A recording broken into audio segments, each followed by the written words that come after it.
ಹಿಂದುತ್ವ ಗಟ್ಟಿಯಾಗಿ ಮಾತಾಡತ್ತ ಹೇಳ್ತೇನೆ ನಾ. ಕುಯ್ ಮಾಡಿ ಸುಮ್ಮ ನಡ್ರೋ ಅನ್ನೋಂಥ ಬೇಡ. ಹಾಂ, ಸುಮ್ಮ ಯಾವ್ಯಾರು ಕೊಟ್ಟು ಅಂದ್ರೆ ಅವು ಬತ್ತ ಅಡ್ಜಸ್ಟ್ಮೆಂಟ್ ಗೆರಕಿದ್ರೆ ಏನು ಮಾಡೋದು?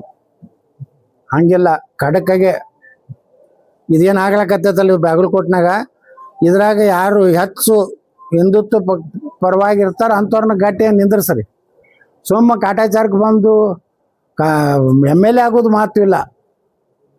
MLA ಆದ್ಮ್ಯಾಗೂ ರಕ್ಷಣೆ ಮಾಡ್ಬೇಕಲ್ಲ ಹಿಂದೂಗಳದು. ನೋಡ್ರಿ ನಾನು ಆಫೀಸ್ನಾಗ ಅವ್ರಿಗೆ ಬರೇ ಬಾಡತ್ತೀನಿ ನೀವೇನು ಹೊಟ್ಟೆ ಹಾಕಿಲ್ಲ ಎದಕ್ಕೆ ಬರ್ತೀರಪ್ಪ ಅಂತ ಕೇಳ್ತೇನೆ. ಯಾರು ಚಿಕ್ಕ ಬಿಟ್ಟಿದ್ರಿ ನೀವು? ವಿಜೇಂದ್ರ ಏನು ಮಾಡ್ತಾನೆ ನಮ್ಗೇನು ಗೊತ್ತು? ಮತ್ತೆ ಯಾರ ಕಡೆ ರೊಕ್ಕ ತೊಗೊಂಡು ತಿಮ್ಮಾಪುರ ಕಡೆ ರೊಕ್ಕ ತೊಗೊಂಡು ಬೇರೆ ಕ್ಯಾಂಡಿಡೇಟ್ ಮಾಡಿದ್ರೆ ಹೇಳೋಕ್ಕಾಗೋದಿಲ್ಲ. ಆದ್ರೆ ಮಂದ್ಯಾಗ ಹಿಂಗೆ ಅಗದಿ ಮೊಳಕಾಲು ಮುಟ್ಟಿ ನಮಸ್ಕಾರ ಮಾಡ್ತಾನೆ ನಮ್ಮ ಚರಂತಿ ಮಠದ್ದು ಮಂದಿ ಮುಂದೆ ನಾಟಕದು. ಇರೋಣ ನೀನು ತಪ್ಪಿಸ್ತೀನಿ ಅಂತ ಹೇಳಿ ಹಿಂಗೆ ಮುಟ್ಟಿರ್ತಾನೆ. ಇವ್ರು ತೊಗೊಳ್ತಾನೆ ನನಗೆ ಕೊಡ್ತಾರೆ ಅಂತ ಹೇಳ್ತು. ಅದು ಅಷ್ಟು ಈಜಿ ಮನುಷ್ಯ ಅಲ್ರಿ ವಿಜೇಂದ್ರ ಯಡಿಯೂರಪ್ಪ. ಇಬ್ರು ಅಟ್ಟು ನಂದೇ ಟಿಕೆಟ್ ತಪ್ಪಿಸ್ಲಿಲ್ರ. MLCಗೆ ನಾ ಏನಕ್ಕೆ ನಿಂದ್ರವನೇ ಇದ್ದಿದ್ದಿಲ್ಲ, ನಾನು ತಪ್ಪಿಸ್ಬಿಟ್ರಿಲ್ರಿ. ಅದಕ್ಕೆ ಅವ್ರದ್ದು ಬೇರೆ ನೋಡ್ರಿ. ಇವತ್ತ ದಾವಣಗೆರೆ ಸೋಲಿಸಿದವ್ರು ಯಾರು? ಕಲಬುರಗಿ ಸೋಲಿಸಿದವ್ರು ಯಾರು? ಬೀದರ್ ಸೋಲಿಸಿದವ್ರು ಯಾರು? ರಾಯಚೂರು ಸೋಲಿಸಿದವ್ರು ಯಾರು?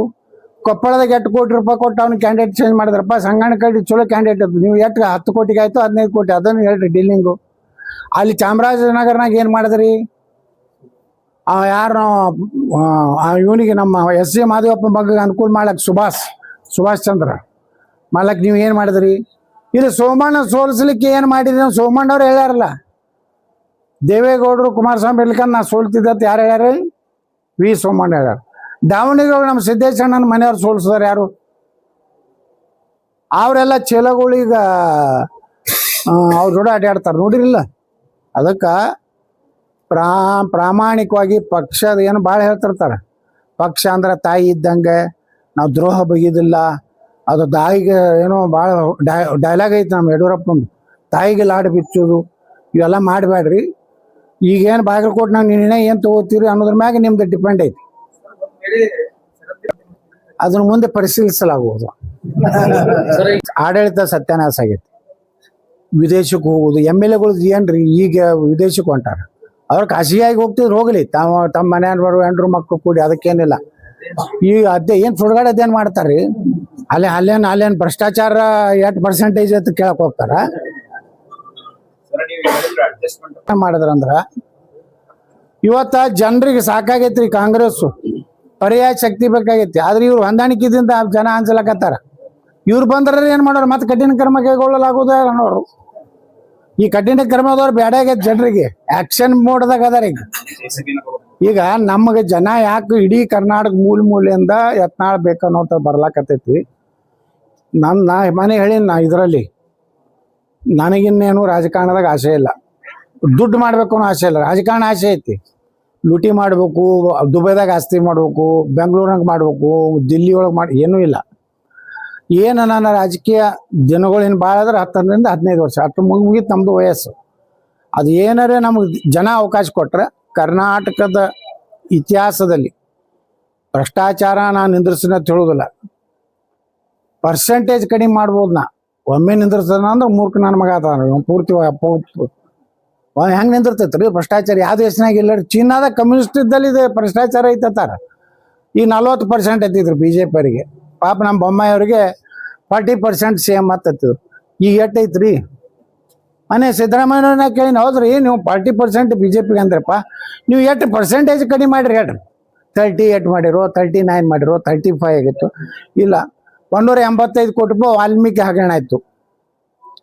ನಾ CM ಸಿದ್ದರಾಮಯ್ಯ ಅವ್ರಿಗೆ ಅವತ್ತು ನಾ ಸದನ ಮಾತಾಡೋಗಿದ್ರು. ನಾ ಹೇಳಿದೆ 185 ಕೋಟಿ ಮಹರ್ಷಿ ವಾಲ್ಮೀಕಿ ಅಭಿವೃದ್ಧಿ ನಿಗಮದಾಗ 1 ಲಕ್ಷ ಒಂದು ಕುಟುಂಬಕ್ಕೆ ಕೊಟ್ಟಿದ್ರು ಸಹಿತ 18,500 ಕುಟುಂಬಗಳಿಗೆ ಕರ್ನಾಟಕದಲ್ಲಿ 1 ಲಕ್ಷ ಮುಟ್ಟಿದ್ರೆ ಅವ್ರ ಕಾಯಿಪಲ್ಯ ವ್ಯಾಪಾರ ಮಾಡೋರಾಗಲಿ, ಒಂದು ರಿಕ್ಷಾ ತೊಗೊಂಡ್ರಾಗಲಿ, ಒಂದು ಯಾವುದೋ ಕಿರಾಣಿ ಅಂಗಡಿ ಆಗಲಿ, ಏನೋ ಒಂದು ಜೀವನ ಮಾಡ್ತಿದ್ರಲ್ಲಿ 1 ಲಕ್ಷ ಸಿಕ್ಕಿದ್ರು.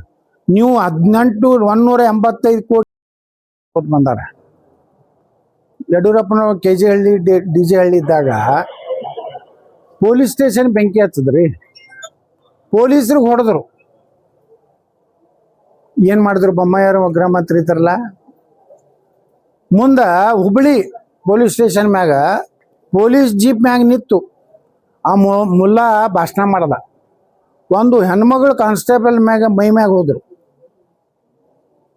ಏನ್ ಮಾಡಿದ್ರು ನಮ್ಮವರು? ಬರೇ ಕಠಿಣ ಕ್ರಮ ಕೈಗೊಳ್ತೀನಿ ಅನ್ನೋದು ಬಿಟ್ರೆ ಏನೇನು ಮಾಡಲಿಲ್ಲ. ಆ ವಿಶ್ವಾಸಾರ್ಹತೆ ಅಲ್ಲಿರುವಂತ ನಾಯಕನ ಮೇಲಿಲ್ಲ, ಅವನ ಮಗನ ಮೇಲಿಲ್ಲ.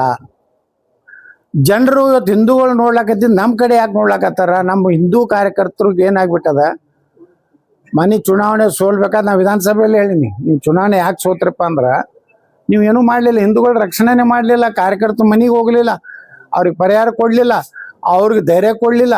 ಬರೀ ಕಠಿಣ ಕ್ರಮ ಕೈಗೊಳ್ಳಲಾಗುವುದು ಅತಿ ಕಠಿಣ. ನಮ್ಮ ಆರೋಗ್ಯ ಜ್ಞಾನೇಂದ್ರ ಹತ್ರ ಅದು ಹೊಡೆದು ಬಿಟ್ರೆ ಒಮ್ಮೆ ಕೇಳಿದ ಆರೋಗ್ಯ ಜ್ಞಾನೇಂದ್ರ ಎದಕ್ಕೆ ಮಂತ್ರಿ ಅದಪ್ಪ ರಾಜೀನಾಮೆ ಕೊಡು, ಇಲ್ಕಂದ್ರೆ ಅರಣ್ಯರ ತಗೋ, ಪರಿಸರ ತಗೋ, ಕಾರ್ಮಿಕ ದತ್ತಿಯರ ತಗೋ, ಹೋಮ್ ಮಿನಿಸ್ಟ್ರಿ ಅದಕ್ಕೆ ಇದೆ ಅಂತ ಕೇಳಿದ್ರು. ಏನು ಮಾಡ್ಲಿ ಅಂತ ನೋಡ್ರಿ, ನನಗೆ ಪೊಲೀಸರೇ ನನಗೆ ಹೊಟ್ಟೆ ಮಾತಿಗೆ ಕೇಳ್ತಾ ಇಲ್ಲ ತಗೊಳ್ಳಿ. ಮತ್ತು ಇಂಥವ್ರೆಲ್ಲ ಆಗ್ಯಾರ. ಮತ್ತು ಅದಕ್ಕೆ ಜನರಿಗೆ ಏನಾಗೈತೆ, ಒಂದು ವಿಶ್ವಾಸ ಐತೆ ನಮ್ಮ ಮೇಲೆ. ಯತ್ನಾಳ್ ಬಂದ್ರೆ ಏನಾರೇ ಇವನು ಬರೋಬ್ಬರಿ ಲೆಕ್ಕದಾಗ ಇಡ್ತಾನೆ. ಉತ್ತರ ಪ್ರದೇಶ ಯೋಗಿ ಹಂಗೆ ನಾ ಬಂದ್ರೆ ಮಾಡ್ತೀನಿ. ಇವ್ರು ಏನು ಹಾರಾಡಲ್ಲ ಈ ಪಂಕ ಮಸ್ದಾಗ ಅವ್ ಮಾಡ್ಲಿ. ಮುಂದೆ ಇವ್ನ ಬರೋಬ್ಬರಿ ಎಲ್ಲಿ ಜನ್ನತ್ ಭಾಳ ಬೇಡ್ತಾರ. 72 ಮಂದಿ 72 ಹುಡುಗ್ಯಾರ ಅದಾರ್ತಲ್ಲಿ ಮ್ಯಾಗ. ಇವ್ರು ಹೋದ್ಕೊಳ್ಳಿ ಕಾಲು ಒತ್ತಾ ಇರ್ತಾರೆ. ದಾರು ಗಿರು ನೀವು ಹಿಂಗೆ ಇದು MS ಆಯಿಲ್ದ ಹಂಗೆ ತಿಮ್ಮಾಪುರ ಅಂಗಡಿಯಾಗ ಹೋಗಿ ತಗೋಬೇಕಾಗಿಲ್ರಿ. ಆ ಹೊಳಿನೇ ಸ್ಕಾಚ್ಗಳು ಹರಿತಾವತ್ತ, ಹಿಂಗೆ ತಗೊಂಡ ಹಿಂಗೆ ಕುಡಿದಿರ್ತ. ಹೇಳ್ತಾರ ಅವ್ರದ್ದು ಧರ್ಮದಾಗ ಹೇಳ್ತಾರ, 72 ಹುರ್ಯ आपका पाँव मसाज करते, सिर को मसाज करते. ಅದನ್ನೇ ಸೀದಾ ಕಳಿಸ್ಬಿಡ್ತೀವಲ್ಲ. ಮತ್ತೆ ಅಲ್ಲೇ ಬೇಕಾದಟ್ಟು 70 ಮತ್ತೆ ಎಟ್ರವ್ರು 32 ಫೂಟ್ ಎತ್ತರ ಇರ್ತಾರ. ಇವ್ರು ಇರೋದು 4 ಫೂಟ್ ಇರ್ತಾರ. ಏನ್ ನೋಡ್ತಾರೋ ಏನ್ ಬಿಡ್ತಾರೋ ಗೊತ್ತಿಲ್ಲ.